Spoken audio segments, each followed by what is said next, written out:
It's been a long time since I've made a video, and I'm planning on making a video today. So, I'm going to be reading a book that my aunt got me for Christmas. It's called Knights versus Dinosaurs. I don't know if this is backwards text for you. If it is, I am sorry. Knights versus Dinosaurs. So, I'm going to be reading chapter 1 in this video today, and hope you guys enjoy. So, we're going to be reading chapter 1. If there's a picture, obviously I'll show it to you. But anyway, chapter 1, a slight exaggeration. When Sir Eric thought the whole thing over, he supposed that he shouldn't have said he'd slain 40 dragons. 4 might have been more realistic. He also shouldn't have boasted in front of Merlin, the one person in court smart enough to know that fierce dragons were more or less a flagon of hooey. I don't know what that means. Now was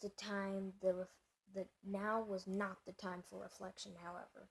A giant rampaging lizard had just tossed Sir Bors into a tree and was bearing down on poor Sir Hector. Lance time, thought Sir Eric, but perhaps it would be best to start at the beginning. This is the picture. Oh, cool, huh? Very cool artwork. I've already read the first and second chapter. I'm just reading it to you guys. The banquet dragged on and on. Tales had been told. Fruit had been juggled. Songs had been sung. Oh, so many songs. But the worst of it was sharing time. Each knight who had stumbled back into Camelot over the past few days now stood before King Arthur with a report of his adventures. Sir Eric thought it might never end. Lancelot, naturally, had performed the best deeds. Galahad, the most noble. The rest scrambled for attention with various feats of daring do, most of which were exaggerated, to say the least. The knights all shared a deep secret. With the realm at peace, the knights spent a good deal of their time off in a field somewhere fighting one another. Not to slay, just for the sheer fun of it. They had armor and weapons after all.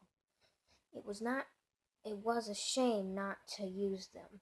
Dragons, giants, trolls, and mythical beasts were in short supply. All knights believed in them without question, of course, but the pesky creatures couldn't exactly be counted on to make an appearance ever. So the knights embellished one tale after another of battles with beasties, run-ins with rogue tongues, of fisticuffs, what the heck is that? With fierce giants. I feel like I read that wrong, but you know what? I'm just gonna go with it. Eric sighed. He was tired. His tunic was slightly scratched. Whatever the reason, when it was his turn to share, out it came in a loud, clear voice. A whopping big embellishment to shame the rest. Did you slay 40 dragons? Asked Merlin with an air of polite interest. Yes, declared. The round table exploded with excitement. Knights spouted support of disbelief or a combination of both. All but the Black Knight. If you needed a tall, dangerously silent type, he was your man.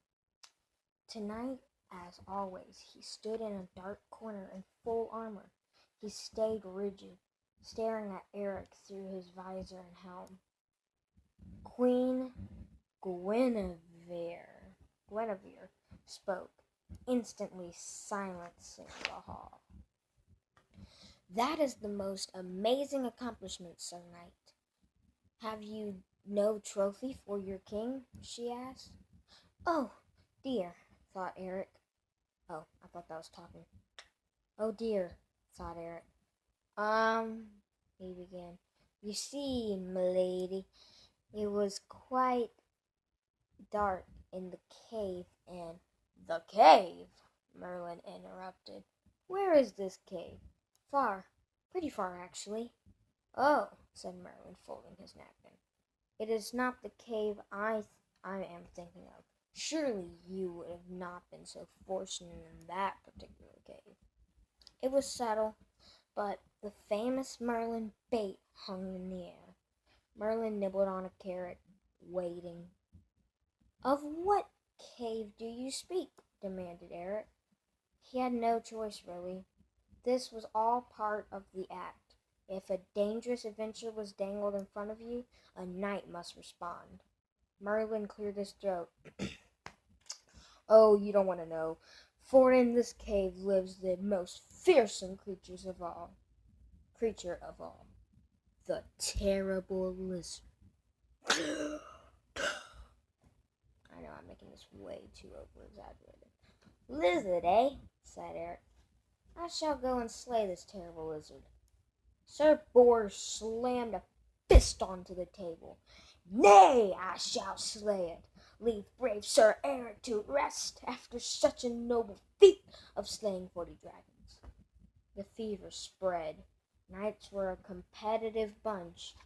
I, too, should like to best this heretofore unknown creature, piped Sir Hector, who had an interest in new and exciting beasts. The Black Knight stepped forward. A hush fell over the room. A creaking nod of his helmet announced he would also join the fun.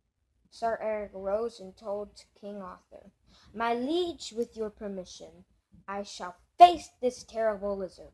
Eric looked back at Bors, Hector, and the Black Knight. With these three coming along, I suppose. Sorry, I keep getting the quote stuff wrong.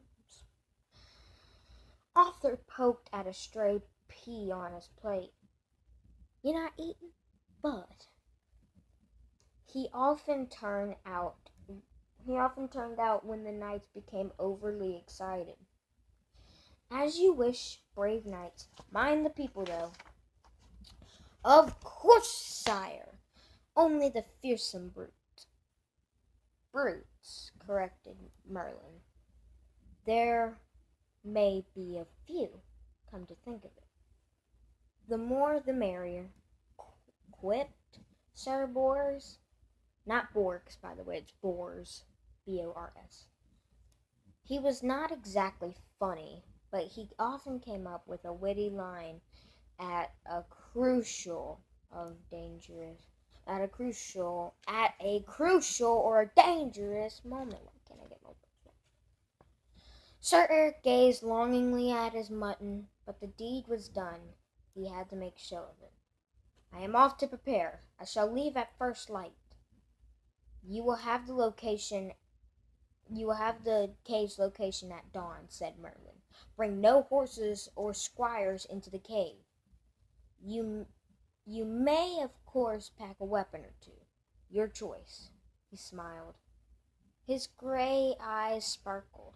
Splendid, said Sir Eric, but it came out less booming than he'd hoped.